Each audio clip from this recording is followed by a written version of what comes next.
bagaimana Ratu Elizabeth ini merespons kritikan-kritikan terhadap keluarganya. Tadi kita terpotong soal bagaimana publik ini melihat sosok dari anggota keluarga kerajaan yang harusnya sebagai keluarga yang sempurna, tapi tentunya keluarga kerajaan Inggris juga banyak diterpa dengan berbagai macam isu dari anak-anaknya, kemudian menantu, cucu, bahkan juga yang paling terakhir adalah soal Meghan Markle dengan isu rasisme yang menerpa keluarga kerajaan. Anda melihat bagaimana Ratu merespons sorotan publik soal keluarganya?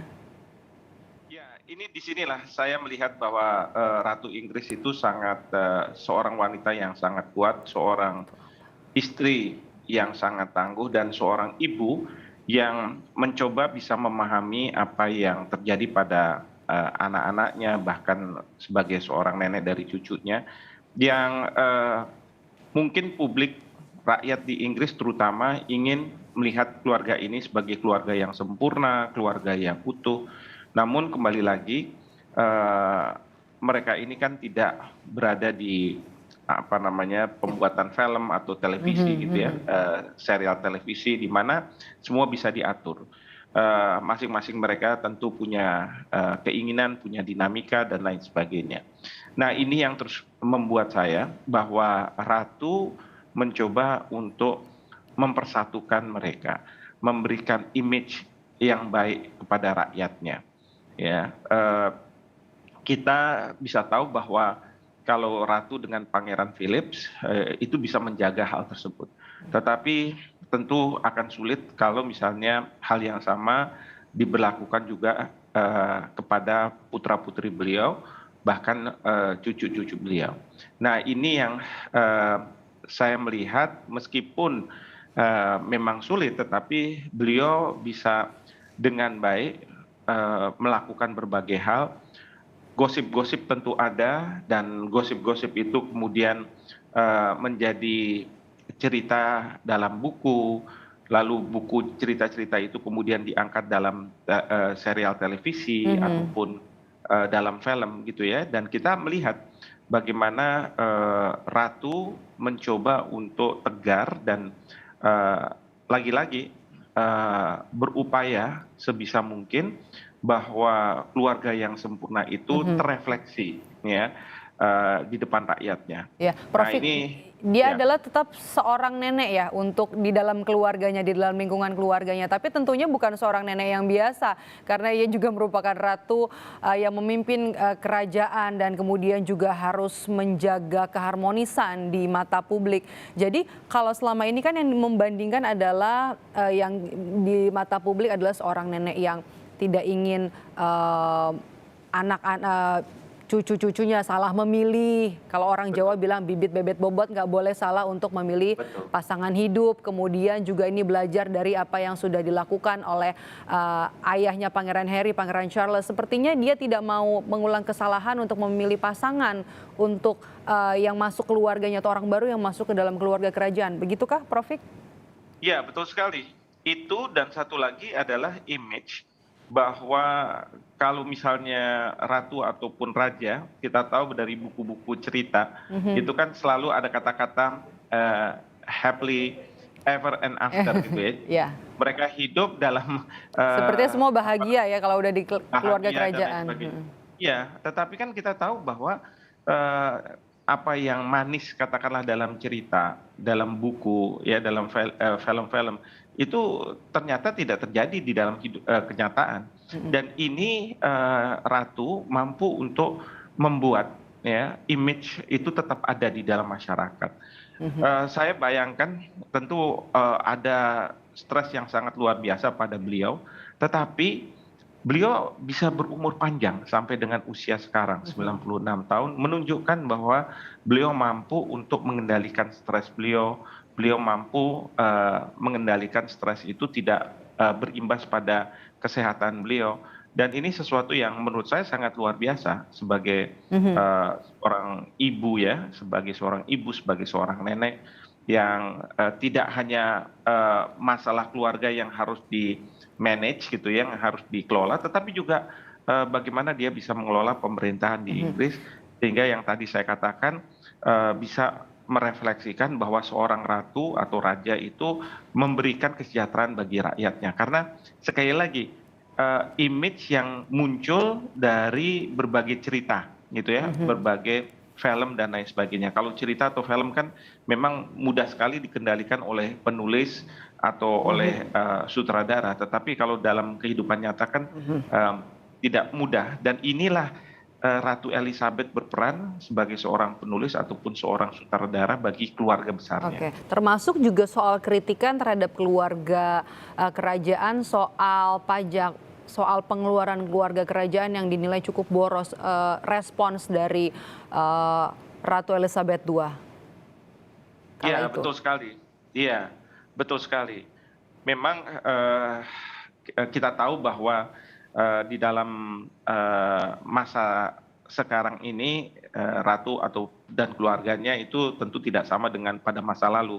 Pada masa lalu kita tahu bahwa ratu ataupun siapapun yang menjadi raja itu bisa menjadi penguasa yang semua rakyat membayar katakanlah pajak dan lain sebagainya kepada ratu atau raja. Di mana sekarang di dalam suatu negara yang modern tentu tidak. Memang ratu dan raja bahkan pangeran-pangeran itu tanda kutip digaji, dan digajinya ini kan tidak murah, mahal. Belum lagi mereka ini terus terang menjadi mohon maaf kalau saya katakan seperti ini, objek wisata, karena banyak pengunjung turis dari mancanegara datang ke Inggris melihat Buckingham Palace dan ingin juga melihat bagaimana ratu dan keluarga besarnya itu bersosialisasi dan berinteraksi dan lain sebagainya. Jadi kalau menurut saya memang ya wajar ketika mereka ini mendapat berbagai fasilitas dari negara. Namun demikian, memang di sana sini seperti saya katakan, namanya manusia, kita tidak bisa membuat menjadi satu, katakanlah ya, satu tindakan, satu keseragaman dan lain sebagainya, sehingga muncul permasalahan-permasalahan. Mungkin ada salah satu anggota keluarga yang terlalu berfoya-foya atau misalnya melakukan tindakan-tindakan yang menurut ukuran masyarakat itu tidak seharusnya. Nah, ini yang bagaimana Ratu Inggris, Ratu Elizabeth bisa menyelesaikan berbagai masalah ini. Nah, ya itu tantangan beliau lah saya rasa.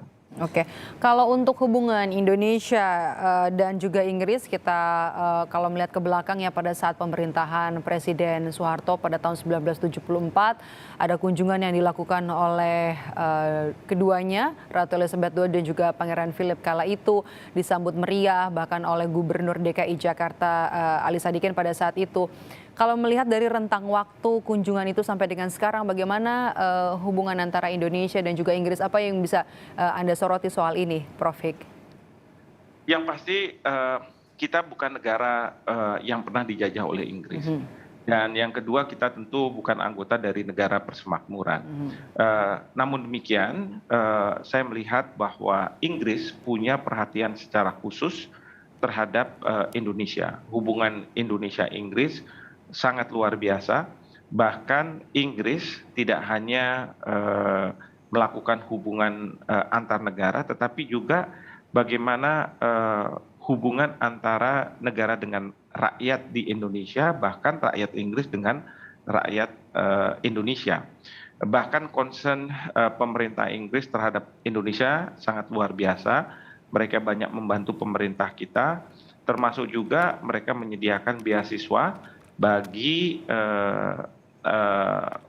para scholar di Indonesia, termasuk saya. Saya ini menerima beasiswa dari pemerintah Inggris, Chevening Award gitu ya, untuk bisa bersekolah mendapatkan S3 saya di Inggris. Nah, ini yang menurut saya sungguh sangat luar biasa. Padahal kita ini ya bukan negara yang pernah dijajah oleh Inggris ataupun menjadi anggota dari negara persemakmuran. Dan kunjungan Ratu Elizabeth ke Indonesia ketika masa pemerintahan Soeharto tentu ini menjadi sesuatu yang sangat luar biasa. karena ini merupakan suatu kehormatan tentu bagi Indonesia untuk bisa dikunjungi oleh Ratu Elizabeth ketika itu. Dan kita tahu bahwa Ratu ketika berkunjung itu tidak bisa secara secara intens beliau ke berbagai negara, terutama yang negara-negara yang bukan negara persemakmuran. Jadi saya rasa Indonesia mendapatkan suatu kehormatan ketika Ratu Inggris datang ke Indonesia. Dan di Indonesia pun kita selalu melihat kalau misalnya keluarga kerajaan ya tentu keluarga kerajaan Inggris. Walaupun kita tahu apakah di Belanda ataukah di Spanyol, mereka juga punya keluarga kerajaan. Ya, tetapi yang kita rujuk adalah seringkali bagi masyarakat di Indonesia adalah keluarga kerajaan Inggris. Bahkan saya masih ingat pada masa saya masih muda, cara potong rambutnya, stylenya Putri Diana itu kemudian diikuti oleh banyak pemudi-pemudi di Indonesia kala itu. Jadi ada perasaan dekat dari masyarakat Indonesia terhadap apa yang ada di Inggris, sistem monarki di Inggris, kerajaan di Inggris, meskipun seperti tadi saya katakan kita tidak pernah dijajah oleh Inggris maupun menjadi negara persemakmuran Inggris. Yang terakhir setelah meninggalnya Ratu Elizabeth II ini, kira-kira apakah ada nanti dampak antara hubungan Indonesia dan Inggris, Profik? Saya rasa tidak ada, karena apa yang sudah dicapai oleh kedua negara ini akan terus berlangsung. Siapapun yang menjadi pengganti dari Ratu Elizabeth, kita sekarang dengar bahwa Pangeran Charles III akan menduduki tahta. Beliau akan melakukan pengumuman dan nanti ada proses di mana beliau akan diresmikan sebagai pengganti dari Ratu Elizabeth. Nah, saya rasa Pangeran Charles pun pernah berkunjung ke Indonesia. Beliau pernah punya ketertarikan terhadap hutan Indonesia, bagaimana hutan Indonesia ini bisa terjaga, dan saya rasa ini akan juga menjadi concern beliau ketika beliau nantinya akan menjadi raja dari Inggris. Satu hal yang juga disoroti terkait dengan pemerintahan Inggris sendiri adalah sebelum meninggalnya Ratu Elizabeth II, bagaimana cara mengatakannya? Untungnya, saya boleh pakai kata itu, sudah dipilih Perdana Menteri, jadi tidak ada seperti kekosongan kepemimpinan untuk pemerintahan di Inggris sebelum Ratu tutup usia. Ya, memang ini sesuatu hal yang sangat luar biasa karena kita tahu ada dinamika terkait dengan perpolitikan di Inggris. Perdana Menteri sebelumnya Boris Johnson, beliau menyudahi kepemimpinannya, dan pada saat itu dari partai yang berkuasa mereka memunculkan sebenarnya 2 orang kandidat, dan kemudian akhirnya muncul Perdana Menteri yang sekarang yang sempat diinaugurasi oleh Ratu Inggris. Dan tentu ini tadi yang dikatakan ada blessing in disguise, ya. Sebelum Ratu Inggris tutup usia, Inggris telah memiliki Perdana Menteri yang definitif, sehingga Perdana Menteri ini tentu bisa menjalankan kebijakan-kebijakan termasuk proses pergantian